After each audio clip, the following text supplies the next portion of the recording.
사랑하는 영락교회 지체들에게 주 안에서 평화 인사를 전합니다.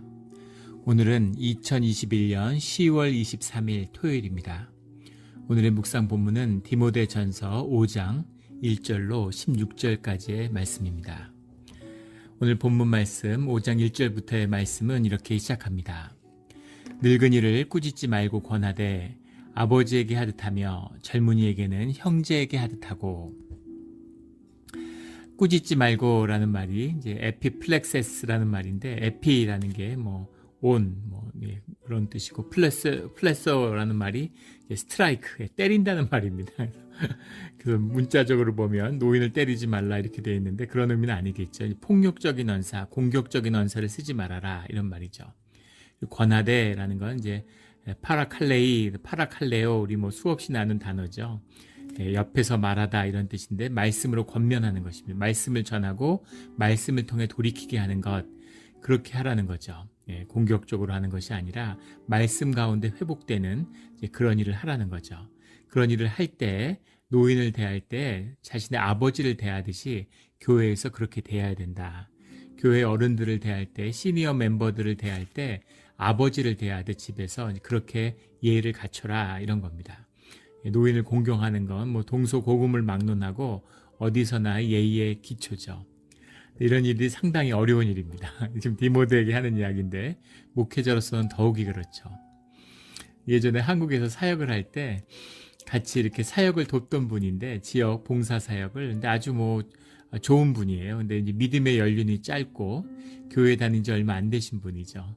이분이 좋은 분인데 하루는 이제 우리 봉사를 도왔던 그런 관사님, 집사님들하고 이렇게 어르신들이니까 그런 다방에 가시더라고요. 다방에라는 데 갔는데 이분이 이제 단골이시라고 거길 가자고 그래서 갔는데, 거기 이제 그런 봉사하는 그런 서빙하는 이제 그런 자매가 있잖아요. 젊은 자매죠. 그래서 와서 커피 달라 이렇게 딱 시키고 가서 이제 서비스를 열심히 잘해주는 거죠. 그러니까 그 집사님이 이제 기분이 되게 좋아지신 거예요. 자기 단골이고. 그러니까 그 자매가 이제 그걸 놓고서 가는데, 그래, 잘했다 그러면서, 고맙다 그러면서 손으로 엉덩이를 툭툭 치는 겁니다. 깜짝 놀랐죠. 예. 그런데 이제 같이 나이 많았던 다른 집사님은 나중에 그게 무슨 허물이 되느냐. 딸 같아서 예뻐서 그런 건데, 늘 그렇게 하던 건데, 자매도 기분 안 나빴을 거다 이렇게 얘기하는데, 근데 같이 있었던 권사님이 굉장히 충격을 받고 이제 굉장히 불쾌하신 거죠. 그래서 목사님이 이거를 이제 꾸짖어야 된다 이렇게 얘기를 하시는 거예요. 그래서 제가 그 집사님을 따로 만나서 그 자리에서 얘기하지는 않고 따로 만나서 1대1로 그 말씀을 드렸는데, 무슨 악의가 있고 잘잘못을 따지는 것이 아니라 그것이 교회의 덕이 되느냐, 공동체의 덕이 되느냐 하는 차원에서 그런 행동의 문제를 이제 말씀을 드린 적이 있어요. 어렵죠. 잘못 얘기하면 서운해할 수도 있고 또 원망을 들을 수도 있고, 그런 게 이제 목회에서 굉장히 어려운 부분인데, 하지만 교회의 덕을 세우고 주님의 이름을 반듯하게 전하기 위해서 할 일을 해야 되는 거죠. 그럴 때 폭력적이거나 공격적으로 하지 말고 아버지에게 대하듯, 아버지라도 할 말을 해야죠. 그런 것은 권면이 있어야 되는 겁니다. 그런 의미를 담고 있는 거죠. 젊은이에게는 형제에게 하듯 하고, 그리고 청년들을 대할 때는 한 형제인 것처럼 그렇게 대해라 이런 말이죠. 그래서 이렇게 평등한 관계, 교회에서 모두 다 주님 안에서 하나 되었다, 어떤 차별도 없다라는 것을 분명히 말씀하고 있는 것입니다. 2절에 늙은 여자에게는 어머니에게 하듯 하며 젊은 여자에게는 온전히 깨끗함으로 자매에게 하듯 하라. 한 가족이니까 나이 드신 그런 여성 성도님한테는 어머니를 대하듯 하고, 젊은 여성 성도를 대할 때는 온전히 깨끗함으로, 온전히 깨끗함이다라는 말이 파세 하그네이아라는 말인데, 하그네이아라는 건 하기오스에서 온 거죠. 하그노스, 퓨리티입니다. 깨끗함으로. 젊은 여성이고 교회 젊은 여성들이 많으니까 여성들을 대할 때 잘못하면 그런 여러 문제가 있을 수 있겠죠. 내면의 깨끗함, 혹시 마음에 불현듯 또는 부지불식간에 음욕이 있지는 않은지, 또는 이성으로 끌림이 있지 않은지, 이런 것들을 깨끗이 해야 된다 이런 말이죠. 한 자매로 대하라. 파세라는 건 이제 온전히라고 해석했는데 퍼펙트의 의미가 아니고 all every 모든 할 수 있는 모든 면에서 그런 퓨리티 깨끗함을 유지해야 된다. 우리 한국에서 사역할 때 제가 같이 섬겼던 그 담임 목사님은 그런 말씀을 자주 하셨어요. 목회자는 성별이 없다고 남자도 아니고 여자도 아니다 이런 이야기들을 자주 하셨는데 그래서 여성과 어울릴 때는 자매가 되고 남성과 어울릴 때는 형제가 되는 것이다 이런 이야기죠. 그래서 무슨 성적으로 이성이고 이런 의미가 없다. 목회자는 같은 다 동성이다 이런 얘기를 하셨는데 이런 의미입니다. 그렇게 어울리는 거죠. 한국에서 만났던 한 이제 신학교의 이제 여자 교수님인데 유명한 한국의 목회자의 딸이에요. 근데 그 아버지를 회고하면서 그 아버지가 심지어 자신이 모는 그 자동차에 타도 옆에 안 앉는다는 거예요. 뒤에 앉으신대요, 항상. 그리고 본인이 운전을 하면 딸을 옆에 앉지 못하게 하고 뒤에 앉힌다고. 두 사람이 타고 가는데 옆에 앉아야 얘기도 하고 좋잖아요. 그런데 사람들에게 비출 때 혹시 젊은 여자하고 목회자가 같이 무슨 차를 타고 어딜 가나 이제 이런 시험에 들지 않게 하기 위해서 하는 것이죠. 뭐 사람들 눈을 꺼리고 뭐 세상에 눈을 꺼린다는 의미가 아니라 덕을 세우는 거죠. 그런 사소한 오해도 피하려고 하는 이제 그런 배려죠. 이런 것들이 이제 온전한 깨끗함, everything, everything, 모든 것에서 그런 퓨리티, 깨끗함을 유지해야 된다라는 거죠. 3절에 참 과부인 과부를 존대하라. 그래서 이제 과부에 대한 것이 나오고 있는데 참 과부라는 게 이제 온토스 케라스 이런 말입니다. 온토스라는 건 truly 진정한 말 그대로 참 과부죠. 참 과부가 뭐냐? 거짓 과부가 있느냐? 근데 케라스라는 게 뭐 우리가 아는 이제 남편을 앞세운 과부인데 참 과부인 과부를 존대하라. 존대하라라는 말이 이제 티마라는 말입니다. 티마라는 말의 원형이 티메인데 티메는 메릿, 어떤 벌추 이런 의미도 있을 수 있지만 본질적으로 돈을 의미하는 머니입니다. 머니. 티메가 돈이라서 과부를 존대하라는 의미가 물질적으로 도와야 된다. 연보로서 도와라. 그런 의미의 뜻으로 받아들이죠. 그래서 홀로된 과부를 도와야 된다. 그럼 왜 호라비는 안 도우면서 과부는 도와야 되느냐? 다른 의미죠. 그 시대에 남성 본위의, 남성 우위의 시대인데 여성들은 일할 수 있는 게 없는 겁니다. 그래서 남편과 자식들에게 의지하지 않으면 홀로 된 여성이 살아갈 수가 없는 거죠. 그래서 교회가 공동체가 되어서 한 가족이니까 그 홀로 된 여성들을 도와야 된다라는 의미가 들어있는 거죠. 남자들은 일할 수 있지만 여성들은 일할 수 있는 일이 별로 없는, 할 일이 없었던 그런 시대인 거죠. 또 일에 대한 제한도 많고. 그래서 교회 가운데, 공동체 가운데 홀로 된 과부들을 재정적으로 도와야 된다라는 의미입니다. 4절에 만일 어떤 과부에게 자녀나 손자들이 있거든 그들로 먼저 자기 집에서 효를 행하여 부모에게 보답하기를 배우게 하라. 이것이 하나님 앞에서 받으실 만한 것이니라. 가족을 같이 돌보고 가족이 함께 살아가는 것, 이것이 주님의 가르침이고 주님의 가족이죠. 그런데 홀로 되었는데 그에게 자녀들이나 손자들이 있다면 그들에게 부모에게 효를 행하게 해야 된다. 이것이 하나님의 가르침이고 교인이 행해야 할 바다. 그것을 가리켜라 이런 얘기죠. 그래서 자녀들이 그 부모를 돌볼 수 있도록 해야 된다. 그것을 교회가 가르쳐야 된다 이런 의미죠. 5절에 참 과부로서 외로운 자는 하나님께 소망을 두어 주야로 항상 간구와 기도를 하거니와. 그래서 교회와 공동체에서 말하는 이 참 과부는 외로운 자인데 외롭다라는 말이 메모노메네라는 말이에요. 근데 모노스라는 말에서 왔는데 모노, 혼자 싱글 이런 의미죠. live alone입니다. 홀로 됐다라는 의미인데 가을 낙엽이 지니 내가 외롭네 이런 감정적인 얘기가 아니라 연고가 없다는 의미죠. 가족의 연고가 없는 자들, 자식이 자식을 앞세웠거나 남편을 앞세운 자들, 그런 자들인데 그들이 하나님께 소망을 두어서 주야로 항상 간구와 기도를 해야 된다. 간구와 기도하는 사람, 주님께 의지하며 믿음과 신앙으로 살아가는 사람, 그 사람들이 공동체 가운데 참 과부다 이런 의미입니다. 그렇게 헌신된 사람 중에서 교회 공동체의 일원 중에서 홀로 된 자들, 그런 자들을 도와야 된다. 또 홀로 된 자들이 삶이 어때야 되는지 그 바탕을 이야기하는 거죠. 홀로 됐다고 해서 참 과부가 아니고 그냥 과부죠.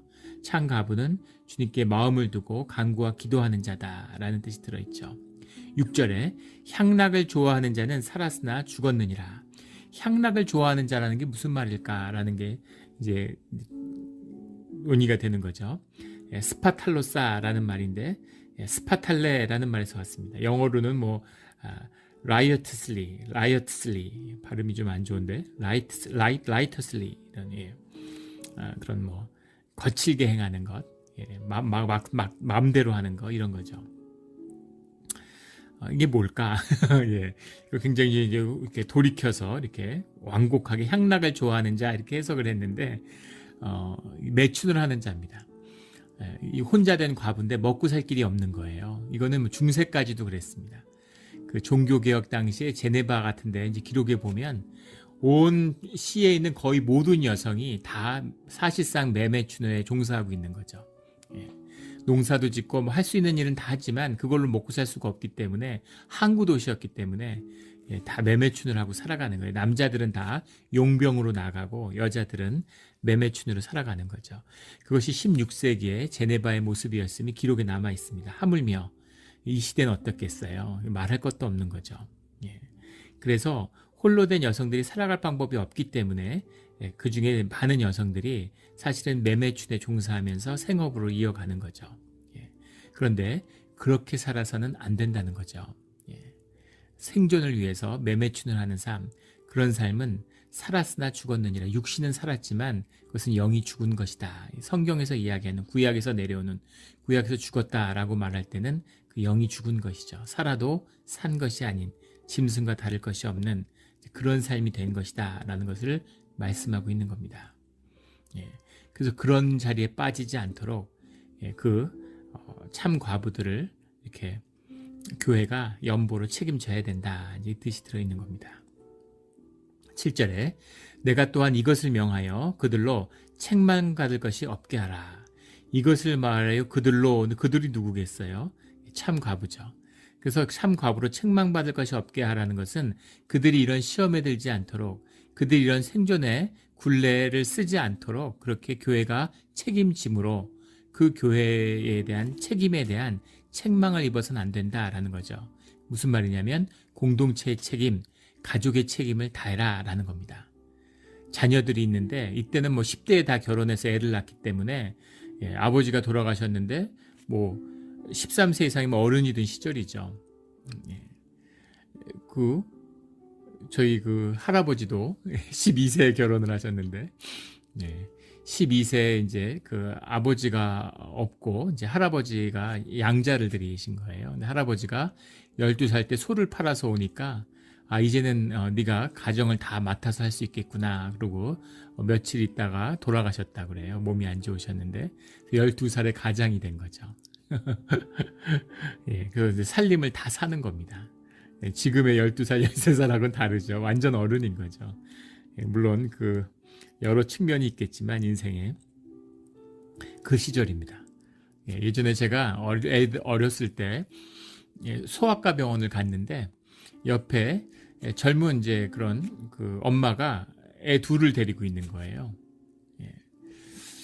애 둘을 데리고 있는데 애들이 좀 어려 보였어요. 그래서 이제 늦둥이를 낳나 보다. 30대 애 낳는 사람도 많으니까. 근데 난 이제 얘기를 하다 보니까 아이 둘이 자녀가 아니라 이제 손주들인 겁니다. 10대 애를 낳고 또 이제 자기 딸도 10대 애를 낳아서 외손주들인데, 그런데 나이가 40 정도밖에 안 됐는데 손주들을 있는 거죠. 그런 시대예요. 이때는 다 그러던 시절입니다.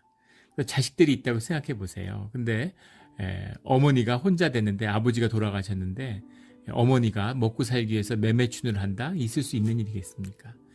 자녀의 도리를 다하지 않는 것이죠. 그것처럼 한 가족이 된 그 교회 가운데서 기도와 간구로 살아가고 있는 사람들을, 성도들을 돌보지 않으면 안 된다. 그것이 교회의 책임이다라는 것을 분명히 하고 있는 거죠. 8절에 누구든지 자기 친족, 특히 자기 가족을 돌보지 아니하면 믿음을 배반한 자요 불신자보다 더 악한 자니라. 같은 공동체의 성원이든 한 가족이 됐는데 가족뿐 아니라 친가족인데 믿는 자라고 하면서 크리스찬이라고 하면서 그 부모를 돌보지 않는 자, 그런 자는 믿음의 사람이 아니다라는 거죠. 분명히 하고 있는 겁니다. 믿음은 삶이기 때문에 부모를 돌보지 않으면서 형제를 돌보지 않으면서 그게 무슨 신앙일 수 있느냐. 믿음을 배반했을 뿐 아니라 불신자보다, 아예 주님을 모르는 자들보다 더 악한 자다. 믿음을 버리는 자들이기 때문에 더 악하다. 이렇게 분명히 말씀하고 있는 겁니다. 늘 믿음 가운데에서 사랑으로 부모를 보살필 수 있는 우리 모두가 되기를 주의 이름으로 축원합니다. 9절에 과부로 명부에 올릴 자는 나아가 60이 덜 되지 아니하고 한 남편의 아내였던 자로서, 과부로 명부에 올릴 자, 명부에 올릴 자라는 이름이 있기 때문에 명부에 올릴 자라는 말은 교회 명부가 있다는 얘기죠. 그래서 그 시니어 멤버들을 관리하는 참 과부들을 이름을 올려서 그들을 교회의 제도 안에서 분명히 돕고 있다라는 것을 말씀하고 있는 겁니다. 나아가 60이 덜 되지 아니하고 60이 덜 되지 아니하고 라는 말이 메 엘라톤이라는 말인데, 메 엘라톤이라는 말이 not less than 이런 거죠. 그러니까 60이 넘어야 된다는 얘기입니다. 그래서 과부로 명부에 올릴 자가 60이 넘는 자인데 이 시대에 60이 넘는다는 의미는 지금 80보다도 아마 많게 느껴졌을 거예요. 그래서 굉장히 사실은 많은 나이죠. 그래서 이 말이 꼭 혼자 됐다, 연고가 없다라는 의미를 넘어서 스스로 생계를 부양할 방법이 없는, 거동할 수 없는, 보살핌을 받지 않을 수 없는데 보살펴줄 가족이 없는 그런 사람을 의미한다라는 그런 의미라는 걸 볼 수 있죠. 한 남편의 아내였던 자로서, 한 남편의 아내였던 자로서라는 의미인데, 한 남편의 아내였던 자가 무슨 의미일까? 한 번 과부가 됐는데 재혼하면 안 된다는 얘기인가 라고 본다면 그렇지 않죠. 5장 14절의 말씀을 봐도 또 재혼을 권면하는 말씀이 나옵니다. 그래서 한 남편의 아내였을 때에만 명부에 올린다라는 의미가 아니라 결혼 생활에 충실했던 사람을 의미하는 거죠. 정상적인 가정을 이루고 그렇게 충실한 가정생활을 이루다가 가족을 앞세운 사람, 그런 사람을 의미하는 것이죠. 그런 것이 한 남편의 아내였던 자의 의미입니다. 10절에 선한 행실의 증거가 있어 혹은 자녀를 양육하며 혹은 나그네를 대접하며 혹은 성도들의 발을 씻으며 혹은 환난당한 자들을 구제하며 혹은 선한 일을 행하는 자여야 할 것이요. 이 말씀은 교회의 멤버로서 액팅 멤버가 돼서 신앙생활을 해온 사람이다, 이런 의미죠. 선한 행실 증거가 있고 자녀를 잘 키웠고 교인으로서 나그네를 대접하고 성도의 발을 씻으며, 실제 성도의 발을 씻어줬다는 의미가 아니라 예수님은 실제 제자들의 발을 씻어주셨죠. 그래서 발을 씻어준다라는 것이 종이 있어서 노예가 주인이 돌아오면 발을 씻겠다는 거잖아요. 그 당시에는 다 모래를 밟고 다니니까, 모래 흙 위에 다니니까 먼지를 이제 발로 씻어주는 것. 그래서 가장 낮은 자리에서 섬겨주는 것을 의미하는 거죠. 발을 씻었다의 의미죠. 환난당한 자들을 구제하며, 본인이 여유가 있었을 때 그때 어려운 사람들을 도왔던 자들, 선한 일을 행한 자, 그런 자들을 돕는 일을 게을리하지 말아라, 이런 말이죠. 11절에 젊은 과부는 올리지 말지니 명부에 올리지 말라는 말이죠. 이는 정욕으로 그리스도를 배반할 때 시집가고자 함이니, 그래서 시집간다는 것이 그리스도를 배반한다는 것이냐, 그런 의미가 아니라 이 시대의 명부에 올리고 교회에서 헌신된 자들, 그들은 특별히 의미가 있는데 12절에 처음 믿음을 저버렸으며 정죄를 받느니라 하는 말처럼 서약이 있었다는 거죠. 이 사람들을 이제 그리스도의 배우자들, 더 스파우스 오브 크라이스트죠. 그런 그리스도의 배우자들이라고 부르는 교회 가운데 여성들의 그룹이 있었다는 겁니다. 그래서 헌신하고 교회 일을 전업으로 하는, 섬기는 자로서 그렇게 교회를 섬기는 자들이 있었다는 거죠. 그래서 혹자는 이제 이런 그룹이 뒤에 이제 가톨릭 교회 수녀회, 수녀들의 모태가 됐다, 이제 뭐 그렇게 이야기하는 사람도 있습니다. 그래서 이것은 여기 나오는 이 과부들은 단지 나이가 많고 혼자 된 분을 의미하는 게 아니라 교회에 헌신된 자들을 의미하는 겁니다. 교회 가운데 봉사하고 뭐 권사님들처럼 교회 직분을 받아서 교회에 기도하고 또 신방도 하고 어려운 사람들을 도와주고 이런 일을 적극적으로 하는 그런 분들이었다는 거죠. 근데 그 가운데 진짜 주님과 헌신하고 교회에서 살아가겠다고 서약을 한 다음에 그 다음에 또 좋은 사람 만나서 결혼할 수 있는 것이죠. 그런데 젊은 과부는 그럴 확률이 높잖아요. 혼자 계속 살기보다는 교회 무슨 우리 구약에 나온 안나처럼, 구약에는 신약이죠. 우리 84년을 뭐 이제 혼자 살았다고 하는 이제 그런 분들도 있지만 또 그렇지 않고 또 살다 보면 좋은 인연을 만나서 결혼하고 싶은 마음이 들 수가 있겠죠. 그런데 주님께 서약을 하고 주님께 헌신된 몸에서 그것을 깨는 그 믿음과 그 서약을 깨는 그런 것으로 정죄를 받지 않도록 젊은 사람들은 그 명부에 두지 말아라. 그 그룹 안에 넣지 말아라. 이런 말이죠. 그래서 젊은 과부들은 시집을 14절에 나오는 것처럼 결혼하도록 해라. 그런 의미입니다. 13절에 또 그들은 게으름을 익혀 집집으로 돌아다니고 게으를 뿐 아니라 쓸데없는 말을 하며 일을 만들며 마땅히 아니할 말을 하나니. 이게 무슨 말인가 하면 그들은 게으름을 익혀, 게으름이라고 하는 게 이제 아르가이라는 말인데 알파라는 거 말과 에르고온이라는 말이 합쳐졌어요. 에르고온이라는 게 일이죠. 에너지인데 알파라는 게 부정 접두어죠. 일을 하지 않는다라는 의미입니다. 그래서 이 교회의 명부에 들면 젊은 사람으로서 이제 그 교회에서 서포트를 하고 생계가 해결되니까 특별히 이제 일을 안 해도 먹고 살 수 있는 것이죠. 시간이 많은 거죠. 일을 안 하는데 또 남편이나 뭐 자녀들을 돌볼 일이 없잖아요. 시간이 많고 이러니까 집집으로 돌아다니는 거죠. 이 집에 다니고 저 집에 다니고 저희 가서 밥도 먹고 여기 가서 이렇게 어울리고. 근데 게으를 뿐 아니라 쓸데없는 말을 하며, 쓸데없는 말이라는 말이 이제 플루아레이라는 말인데 플로레이라는 말인데 플로라는 말에서 왔습니다. 플로라는 말이 이제 영어의 버블이에요. 거품 이런 말인데 이를 이제 부풀리는 거죠. 말을 하다 보면 말이 부풀어 오르잖아요. 말을 하다 보면 또 말을 재미있게 하고 또 말이 옮겨지면서 변하고 부풀어 올라서 별거 아니었던 얘기가 무슨 거창한 얘기처럼 막 부풀어 오르고 이렇게 되는 거죠. 쓸데없는 말을 하며 그런 말들이 오해를 낳고 상처가 되고 이런 일들이 일어난다는 거죠. 또 일을 만들며 마땅히 아니할 말을 하나니, 마땅히 아니한 말이라는 게 그 페리 에르고이라는 말입니다. 페리 에르고이라는 말이 어원적으로 보면 페리라는 말과 에르고온이라는 말이 합쳐졌어요. 앞에 나온 알파 에르고온이라는 말처럼 뒤는 이건 페리 에르고온인데 일을 안 하는 것이 아니라 게으름이 일을 안 하는 것이라면 여기 아니할 말을 한다 할 때 아니할 말이라는 게 페리 에르고온이라는 말은 간섭하다. 우리 옛날에 백시 드라이브 이런 말 썼었는데 기억하시는 분도 있을 겁니다. 옆에서 일하는 거죠. 그래서 간섭하고 뭐 이게 저러니 저게 저러니 이건 이렇게 했어야 되는데 저건 저렇게 했어야 되는데 그걸 왜 그렇게 해? 뭐 이렇게 얘기하는 것.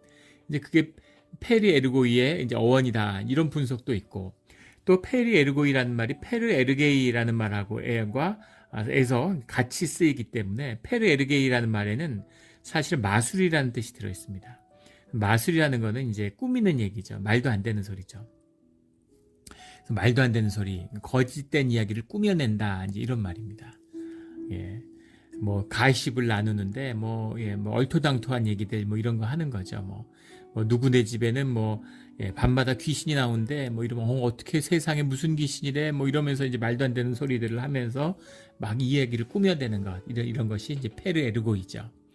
그래서 쓸데없는 말, 거품이 되는 말, 일을 부풀리고 또 없는 말을 만들어내고 남의 일에 간섭하고 이런 식으로 교회에 어려움을 만들어내는 것 이런 일들을 하게 된다는 거죠. 이런 일들을 벌이는 사람들을 둬서는 안 된다라는 의미입니다. 14절에 그러므로 젊은이는 여기서 젊은이라는 건 청년을 의미하는 게 아니라 뒤에 젊은이는 시집가서에 나오는 것처럼 앞에 나오는 젊은 과부를 얘기하는 거죠. 11절에 젊은 과부는 시집가서 아이를 낳고 집을 다스리고 대적에게 비방할 기회를 조금도 주지 말기를 원하노라. 그래서 젊은 과부는 괜히 교회에 헌신했다고 해서 교회 명부 안에 들어가서 그래서 정욕에 시달리고 그리고 시간이 많으니까 다니면서 일 만들고 그러지 말고 에너지는 많은데 일은 없고 이렇게 되지 말고 시집을 가라 이런 얘기입니다. 시집을 가서 아이를 낳고 집을 다스리고 가정을 돌보고 그렇게 하는 게 맞다는 거죠. 그런데 이 말씀을 들으면 우리 고린도전서 7장 26절 말씀이 기억나죠. 그래서 그냥 지내는 것, 재혼을 하지 않고 지내는 것이 낫다라고 하는 것을 권면했는데 여기서는 왜 다시 시집가서 아이를 낳으려고 했을까? 이것은 그 청자가 다르기 때문이죠. 왜 이런 말을 했겠습니까? 젊은 과부기 때문이기도 하고 또 이 말을 들어야 할 사람이 에베소 교회 안에 있는 것이죠. 분명한 구체적인 그런 지적이 있는 거죠. 그래서 여기는 왜 이렇게 하고 저기선 저렇게 이야기하느냐, 이제 뭐 그렇게 봐서는 안 됩니다. 또 혹자는 뭐 신학자들 중에는 이제 고린도서에는 초기에 쓰여졌기 때문에 종말론적 임박한 종말에 대한 뜻이 들어 있었고 에베소 교회는 거의 마지막 말년에 쓴 것이기 때문에 그 종말의 때가 늦춰지고 있는 것이 반영된 것이다. 뭐 이렇게도 해석을 하는데 뭐 그럴 수도 있겠지만 근데 그런 것보다는 무슨 사태나 현상을 보면서 신학이 변화됐다 그건 아니죠. 본질을 보고 현상과 구별되는 본질의 실제의 역사를 역설해 왔는데 뭐 현상이 변했다고 해서 복음의 가르침이 바뀌었다 이거 말도 안 되는 소리입니다 사실은. 근데 그런 의미가 아니라 들어야 할 대상이 다른 것이죠. 그 대상에 대해서 분명한 말씀을 전하고 있는 겁니다. 그 시집을 가야 하는 젊은 과부들이 에베소 교회에 있는 것이죠. 그리고 이것이 순리입니다. 주님이 인도하시는 법이죠. 율법처럼 뭐 이건 안 돼, 뭐 저건 돼, 결혼을 해야 돼, 안 돼야 돼 이런 게 아니죠. 케이스 바이 케이스인 거죠. 결혼을 안 하고 살아가면서 그것으로 주님께 덕이 되는 사람이 있고 또 결혼을 해서 애를 낳고 키우는 것으로 그렇게 덕이 되는 사람도 있는 것이죠. 그래서 이것을 무슨 율법이나 규례와 같이 무슨 독트린 같이 그렇게 해석하고 절대할 필요가 없다는 것입니다. 근데 여기에게 대적에게 비방할 기회를 주지 말기를 원한다. 조금도 주지 마라. 기회라는 게 아포르멘이라는 말인데 사도 바울이 즐겨 쓰는 표현이죠. 사도 바울은 군사용어를 굉장히 즐겨 쓰는데 우리가 영적 전쟁 가운데 서 있기 때문이겠죠. 아포르멘이라는 말이 아포하고 호르마오라는 말이 붙은 건데 아포라는 건 앞에, 호르마오라는 건 액션이죠. 그래서 앞서서 액션을 취한다라는 의미인데 이제 군사용어로서 전쟁기지를 의미하는 교두보죠. 전쟁에서 중요한 게 교두보잖아요. 어떤 지역을 공략하기 위해서는 그 지역을 공략하기 위할 전진기지 교두보를 세워야 되는 거죠. 그래서 그 빌미를 주지 마라, 기회를 주지 마라 라는 건 마귀가 대적이라는 건 마귀죠. 마귀가 우리의 삶을 무너뜨리려고 하고 우리 삶을 지배하려고 하는데 거기에 전진기지를 세우는 거죠. 기초를 세우는 겁니다. 그런 빌미를 줘서는 안 된다라는 거죠. 그래서 결혼을 해서 아이를 낳고 집을 키우는데 젊은이들은 그런데 시간을 보내라 이런 거죠. 15절에 이미 사탄에게 돌아간 자들도 있도다. 이 말은 앞에 나오는 말씀의 의미를 더 분명히 하는 것이죠. 에베소 교회 가운데 이미 결혼을 하지 않음으로써 젊은 과부들이 이제 여러 문제들을 일으키고 있는 거죠.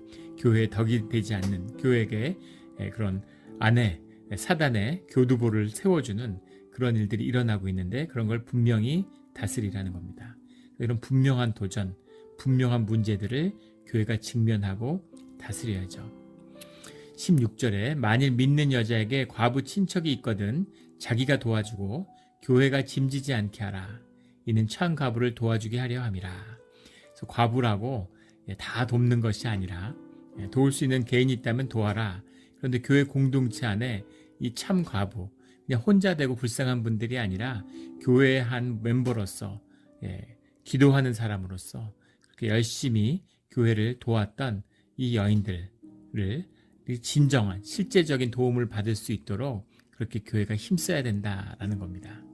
그래서 무슨 공허한 종교의 독트린도 아니고 종교적 수사도 아니고 실제의 삶이죠. 신앙이라는 것은 우리의 믿음이 삶의 문제와 맞닥뜨렸을 때 그 문제를 해결해가는 것, 이것이 우리의 신앙의 능력이고 또 그것이 문자화된 것이 우리가 신학으로 받아들이는 신학의 내용이죠. 그래서 우리가 믿음이 삶을 대면하게 되면 항상 우리 신앙의 주제들이 새롭게 되는 것입니다.